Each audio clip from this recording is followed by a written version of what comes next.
Hi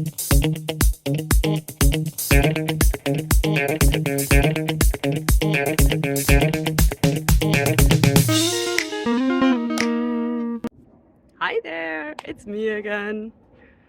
So you all probably recognize the plant that's behind me, right? So the question today is, what will happen if I touch it?